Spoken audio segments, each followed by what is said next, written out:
Cemetery expansion causes a stir in Gotha. Health Central Park expands with a big grant.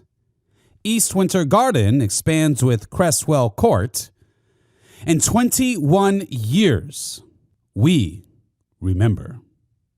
The date is September 8th, 2022. We're going to go through these stories and more. Welcome to West Orange on the Go. My name is Austin Arthur, and this is where we do local news and comment.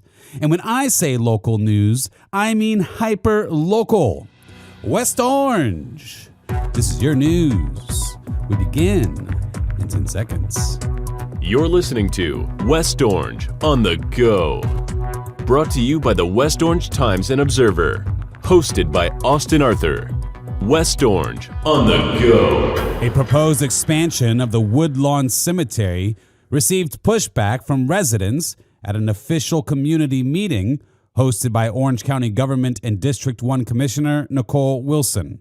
The request is an amendment to a special exception in the A1 Citrus Rural zoning district to allow the construction of a new 19,000 square foot funeral home to replace the existing smaller funeral home.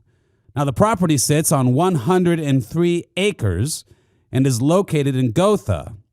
Now, the residents do not appear to be against the new building in replacement of the old, but rather it seems that they are upset by the ease in which some rezoning is occurring. Quote, Orange County continues to erode the meaning of property zoning.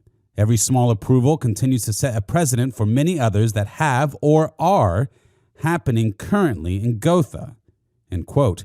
Now that from one resident, but he and others went on at the meeting. They are not only concerned with that, but also with traffic issues and security issues at the cemetery. One prominent and well-respected resident stated, quote, they have discontinued the security guard, and they do not close the gates.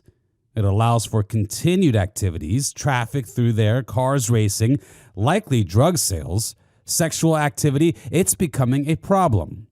So from a practical standpoint, I would think the applicant would want to take some steps to at least close the gates, especially because you're proposing two new entrances. End quote. Now, fewer than 12 hours after that community meeting, the Orange County Board of Zoning Adjustments approved the request to move on to the next step for the applicant, but that was with some conditions as a result of that community meeting, including traffic, lighting, and security concerns. So now I wanted to highlight this for you folks because, you see, your voice matters. Now, I can't stress that enough. The importance of staying active in your community. If you speak up, going to these community meetings, getting involved in something like this is occurring, not after the fact when it's already said and done, but involved in the moment, you can make a serious impact on what happens in your community. Especially when these zoning changes are being considered. A lot of folks don't realize, but the government, whether it be a town, city, in this case, county, well, it has little ability to influence what a property owner does with their own property, insofar as it's not illegal, of course. The advantage and the real influence that local governments have on these sorts of situations or when zoning is being considered to change, when a applicant is a property owner is requesting to change the zoning of a certain property so that they could do certain activities on that property. So that's where you can basically broker deals with property owners, the city, the county, the town can, in order for the zoning change to be approved. So I would recommend you be active in these things because you would be amazed the amount of power your voice can yield. But you got to be active. You got to understand the way the government works. And this is one important thing to understand right here. When when rezoning is occurring. So keep informed with the West Orange Times and Observer. We typically bring these sort of things to your attention, normally early on if we're alerted to them. All right. Next story. Health Central Park, a nursing home and rehabilitation center in Winter Garden, is getting major upgrades thanks to a large grant from the West Orange Healthcare District. The district has committed $10 million, that's right, $10 million to Orlando Health to help pay for the $25 million expansion project, which will include the construction of a nearly 65,000 square foot building addition. Now, Amy Questenberry lays out all the details in this week's paper. A lot of us hear about the healthcare district, but don't really know the history of all that. Well, she writes the West Orange Healthcare District was created by an act of the Florida legislature in 1949 and opened its doors in 1952 as West Orange Memorial Hospital on North Dillard Street in Winter Garden. The original hospital served the community's surgical, maternity, and general health care needs. West Orange Manor in Winter Garden became the district's 118-bed long-term care and rehabilitation facility in the late 1970s. Today, it is known as Health Central Park, and it serves the community with 228 beds and a long-term care and rehabilitation setting. All right, now that is interesting. Let me tell you, stick with the West Orange Times and Observer.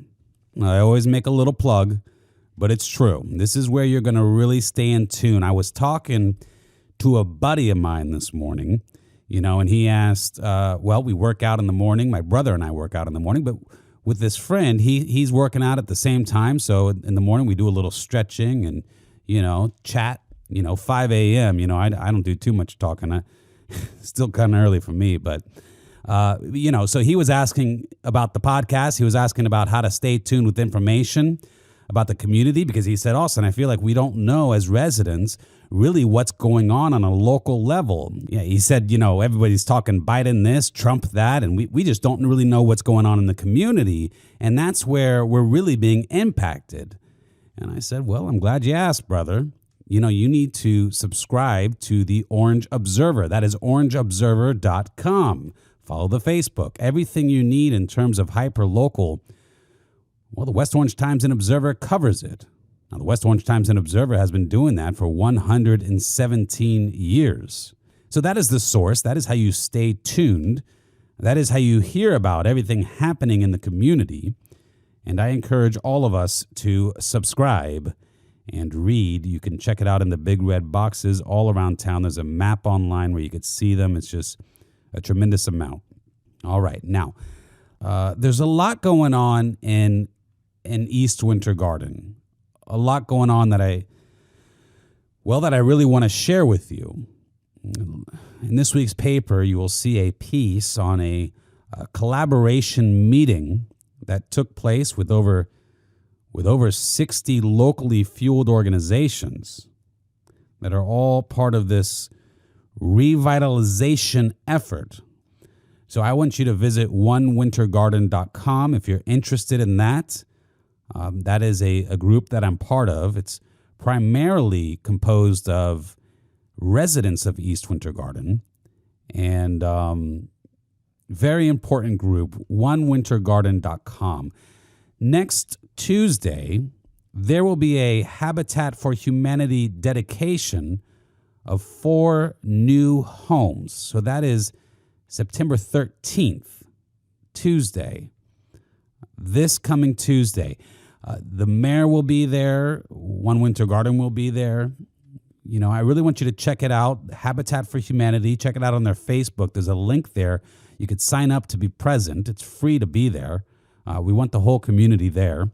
I'm very grateful to be part of Habitat for Humanity as well. It's a tremendous organization. The ceremony is going to be beautiful, bringing affordable housing to an area that needs it. Powerful stuff. I hope you will join us. But Not all things surrounding the East Winter Garden subject are positive, though, unfortunately. You see, there is major pushback from the community about a company that is trying to set up shop near the homes there. Now, this is some kind of plastic recycling process, some high-tech process, and there's a lot of concerns. It might just turn into some kind of plastic MRF where they sort all this junk out and right there in the community. It's just a big mess. The community is so correct to be standing against this. A tremendous letter was released yesterday by 50 NGOs. These are non-governmental organizations that, and particularly in this case, are environmental organizations that are speaking out against PureCycle moving into Winter Garden. So that's a big deal. That is 50 NGOs across the country looking at us right here in West Orange saying, we all are unified in stopping PureCycle from entering into this mixed-use area, partially residential area. You know, I was going to go over that letter today with you on this program, but I just don't have the time.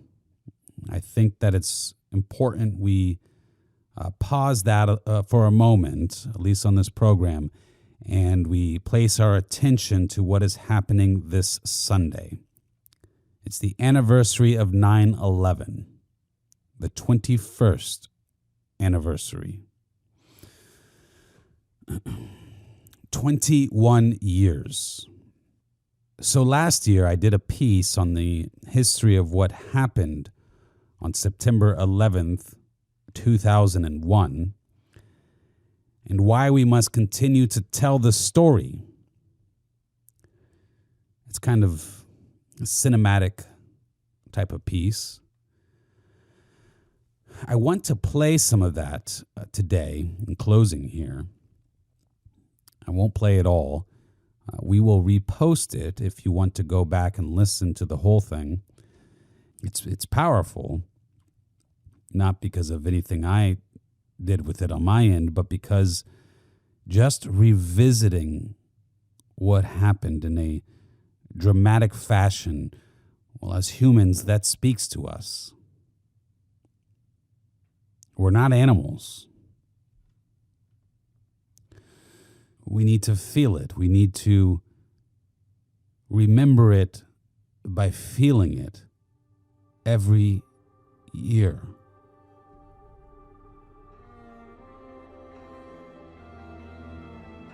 September 11th, 2001. A day that started as a common morning in America. Nobody yet knew that 19 maliciously plotting members of the Islamist terrorist group named Al-Qaeda boarded 4 separate commercial airliners filled with men, women, and children. I would like to thank you for choosing United. At 8:46 a.m., the first of the terrorists accomplished their audacious mission on American Airlines Flight 11. American 11, are you trying to call? Nobody move. Everything will be okay. If you try to make any move, you'll endanger yourself and the airplane. Let's stay quiet. They hijacked the plane and flew it directly into the North Tower of the World Trade Center in New York, killing all on board and ensuring the sudden death of hundreds inside the tower. This just in, you are looking at obviously a very disturbing live shot there. That is the World Trade Center, and we have unconfirmed reports. In a matter of moments, that a plane has national news channels had the disturbing image on television screens across the country. At first, there were unconfirmed reports that a small plane accidentally flew into one of the 2 iconic towers, which represented America's command of the world economy through free trade for decades. Moments later, the second plane, American Airlines Flight 77, was taken over above southern Ohio. And at 9:03, The third plane, United Airlines Flight 175, was flown into the South Tower of the World Trade Center. This confirmed to the country what few had thought possible. America was undergoing a highly successful attack on its own land. Pandemonium erupted at the scene of the towers as thousands tried to flee for their lives away from the two burning buildings. Others would jump out of windows, choosing one form of certain death over another. Shortly after, the coordinated attack continued as United Airlines Flight 93 became the fourth plane to be hijacked. Minutes later at 9:37 a.m., Flight 77 crashed into the United States Pentagon, the headquarters for the U.S. Department of Defense, in the symbol of the United States military. Pentagon just got hit. God damn, I can't even protect my NCA. All right, that's a portion, and we will repost the link, the full piece. But please, I encourage you this Sunday, this weekend, discuss 9/11 with your family. Pray about it and all that it represents, the real evil that is out there, the evil that is out there today.